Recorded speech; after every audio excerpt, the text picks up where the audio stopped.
नमस्कार दोस्तों, आज की कहानी है भाई बहन की कहानी। तो एक राजा के 7 बेटे और एक बेटी थी जो खुशी खुशी अपना जीवन बिता रहे थे। 7 भाई बहनों में इकलौती छोटी बहन बहुत ही शांत स्वभाव, आज्ञाकारी एवं संस्कारी थी। उनमें सबसे बड़े भाई का विवाह हो चुका था। 7 भाइयों में सबसे छोटा भाई एक आंख से अंधा था। छोटे भाई के दिल में अपनी इकलौती बहन के लिए बड़ा प्यार एवं लगाव था। एक दिन बड़े राजकुमार अपनी पत्नी और अपने छोटे भाइयों को साथ लेकर अपने खेतों में काम करने चले गए। चूँकि उस जमाने में खेती बाड़ी आपसी सहयोग से हुआ करते थे, सभी लोग खेतों में काम करने जाने से पहले अपनी छोटी बहन को खाना बनाने का आदेश देकर घर से निकलते हैं। 7 राजकुमार की बहन अकेले घर पर खुशी खुशी सबके लिए खाना बनाने के लिए जंगल से सिरौटी साग को तोड़ कर लाती है और बड़े प्यार से सिरौटी साग की सब्जी बनाने से पहले बैठी। सब्जी फल आदि काटने का औजार से साग को काटने लगती है। इसी दौरान वह अपनी उंगली भी काट बैठती है और रक्त की तेज धार निकलने लगती है, जिससे उसका पूरा हाथ खून खून हो जाता है। तब राजकुमारी सोचने लगती है कि क्या करूं? अगर घर के दीवार में खून को पोंछूंगी तो भैया लोग देख लेंगे और चिंता करेंगे, और यदि अपने कपड़े में पोंछूंगी तो भाभी खून लगा कपड़ा देखकर महावरी समझ खाना नहीं खाएगी। राजकुमारी इस डर से सब्जी पकाने वाले छत्ता साग में सारा खून को पोंछकर खून को बहने से रोकती है। फिर इसी खून लगे साग को सब्जी बनाती है। जब उसके सारे भाई और भाभी अपने खेतों से लौटते हैं तो छोटी बहन हमेशा की तरह सभी के लिए साफ थाली में खाना और मिट्टी के लोटे में पीने के लिए पानी देती है, और सभी एक साथ खाना खाते हैं और पके हुए साग को खाकर खाने की जमकर तारीफ करते हैं। और वे सब अपनी बहन से पूछते हैं कि बहन, तुम्हारे द्वारा बनाया हुआ यह साग बहुत बार खाए हैं, परंतु आज की बनी सब्जी का स्वाद बहुत ही अद्भुत लगा। बताओ ना कैसे और क्या क्या मिलाकर इतना स्वादिष्ट सब्जी बनाई हो। पहले तो राजकुमारी डर से सहम गई कि कहीं भाइयों को पता न चल जाए कि मेरे हाथ की उंगली कट गई है। फिर वह थोड़ा सोच कर बोलती है कि कुछ नहीं भैया, जैसा हमेशा की तरह सब्जी पकाती हूँ वैसे ही तो बनाई हूँ।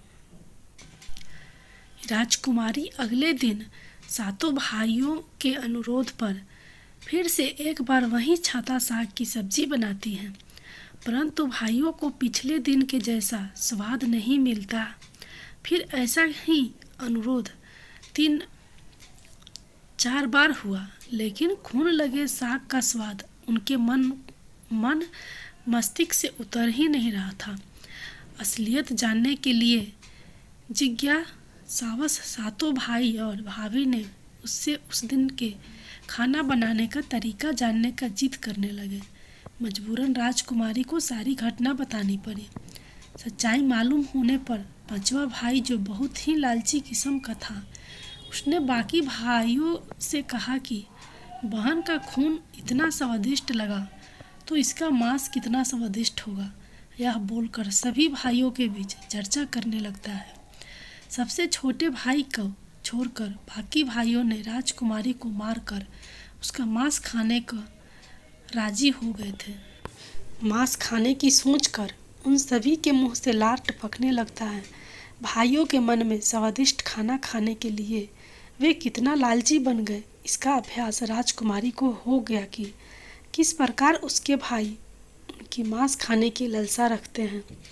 एक दिन 7 भाई शिकार खेलने के बहाने राजकुमारी को लेकर घने जंगल में लेकर जाते हैं, जहां पूर्व से निर्मित 4 केंद्र के वृक्षों पर बने मचान के नीचे पहुंचते हैं, जिस पर अपनी बहन को यह झूठ बोलकर चढ़ने के लिए बोलते हैं कि इस मचान पर जंगली जानवर तुम पर हमला नहीं कर सकेंगे। इस प्रकार सातों भाई अपनी बहन को मचान पर बैठाकर अपना अपना धनुष लेकर शिकार करने का ढोंग करके चले जाते हैं। तब राजकुमारी को पूरा अभ्यास हो चुका था कि आज उसका आखिरी दिन है, लेकिन वह चाहती थी कि उनके भाइयों की इच्छा पूर्ण हो। इसलिए भी वह मचान में जाकर बैठ जाती है। केंद्र के वृक्ष के साथ में बांस का बुंदा। फिर सभी भाई केंद्र के वृक्ष पर बने मचान से कुछ दूरी पर स्थित टोकरी पर अपने अपने धनुष बाण के साथ पहुंचते हैं और एक चट्टान पर बारी बारी से अपने बाणों को तेज धार प्रदान करते हैं। टोंगरी के ऊपर सबसे पहले बड़ा भाई अपने तीर को चट्टान में धार करता है और अपनी बहन पर धनुष से निशान लगाकर तीर छोड़ता है। तभी राजकुमारी पूरी बातों को समझ जाती है कि भाइयों का क्या इरादा है और अपनी मातृभाषा में गीत को गाने लगती है। बिंदु बिंदु दादा, छाती ताइक ताइक, अर्थात जान से मरना ही है। दादा साहब तो तीर को सीधे मेरे छाती में वार करो, इधर उधर तीर क्यों चला रहे हो। फिर सभी भाई बारी बारी से अपने तीर के धार को तेज करते हैं और राजकुमारी पर निशान लगाकर तीरों को छोड़ते हैं।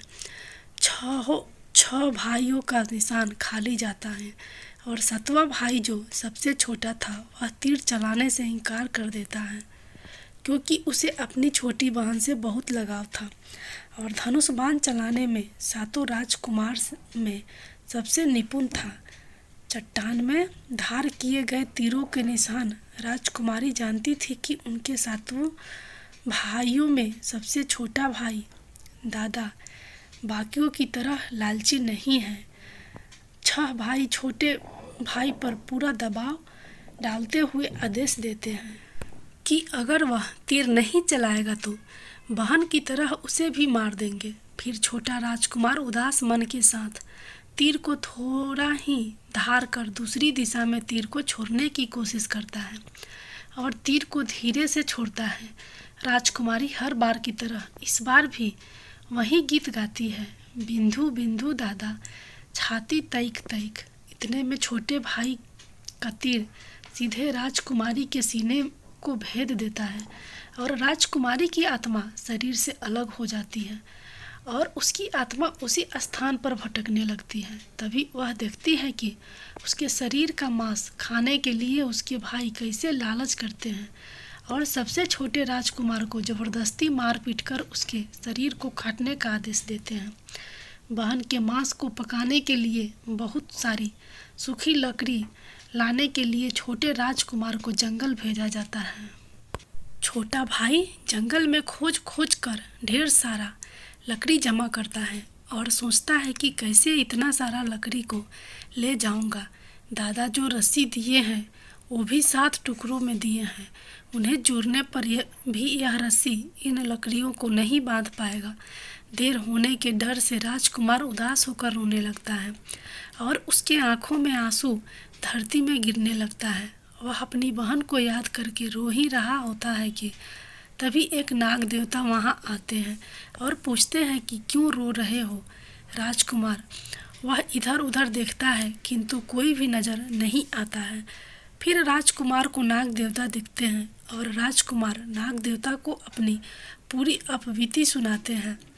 फिर नाग देवता उसे कहते हैं कि मैं लकड़ी में रस्सी की भांति लिपट जाता हूँ और तुम जैसे ही लकड़ी वहाँ रखोगे तो मैं धीरे से निकल जाऊँगा। और राजकुमार ऐसा ही करते हैं। सभी बड़े भाई यह देखकर चकित रह जाते हैं कि कैसे उनका छोटा भाई रस्सी के 7 टुकड़े होने के बावजूद भी जंगल से इतना सारा लकड़ी लेकर आता है। तत्पश्चात वे लोग अपने छोटे भाई को पानी लाने के लिए एक घड़ा में 7 छेद कर भर देते हैं। छोटा राजकुमार पानी लाने के लिए एक हांडी छोटा कुआं में जाता है और घड़े में पानी भरता है, परंतु उस छेद होने के कारण सारा पानी गिर जाता है और राजकुमार वहीं बैठकर सोच कर रोने लगता है कि बिना पानी के वापस जाऊंगा तो बड़े भैया लोग मार पीट करेंगे। यह सारी घटना को दारी में मेढक, केकड़ा और मछली सुन व देख रहे थे और वे तीनों राजकुमार को रोता देखकर पूछते हैं कि क्यों रो रहे हो। फिर राजकुमार उन्हें अपनी अब बीती को विस्तार से बतलाता है और कहता है कि मैं अपनी प्यारी बहन के शरीर को का मांस कैसे खा सकता हूँ, नहीं खाऊंगा तो बड़े भैया लोग मारपीट करेंगे। तब मेढक कहता है कि तुम परेशान मत हो, हम सब मेढक घड़ा के छेद में चिपक जाते हैं। फिर मछली और केकड़ा बोलते हैं कि तुम हमें लेकर चलो, तुम्हारे भाई जब राजकुमारी के मांस को खाएंगे तब तुम मछली को खाना, और जब वे हड्डी को खाएंगे तब तुम केकड़ा को खाना, बड़े भाइयों को शक नहीं होगा। फिर राजकुमार ने बिल्कुल वैसा ही किया जैसे केकड़े और मछली ने कहा था। रात को जब राजकुमारी का पका हुआ मांस खाने को परोसा गया तब बड़े भाइयों से छुपाकर वह मांस को दीमक के टिलहरे में डाल देता है और समय बीतने पर वहाँ बांस का एक बड़ा बूंदा झंडू उगाता है।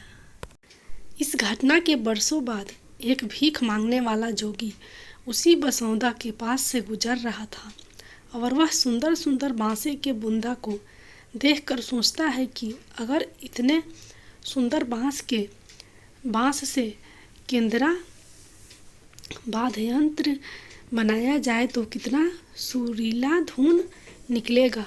उसी क्षण बांस से आवाज आती है, ना काट रे जोगी, ई तो लागे भैया रोपल बांस। जोगी फिर भी बांस को कटता है। जोगी इसी उद्देश्य से एक मोटा बांस का टुकड़ा काट कर ले जाता है कि इस बांस का आवाज़ इतना सुंदर है, यदि केंद्रा बनाएंगे तो कितना मधुर आवाज़ निकलेगा। और जोगी इस बांस से एक सुंदर केंद्रा का निर्माण करता है।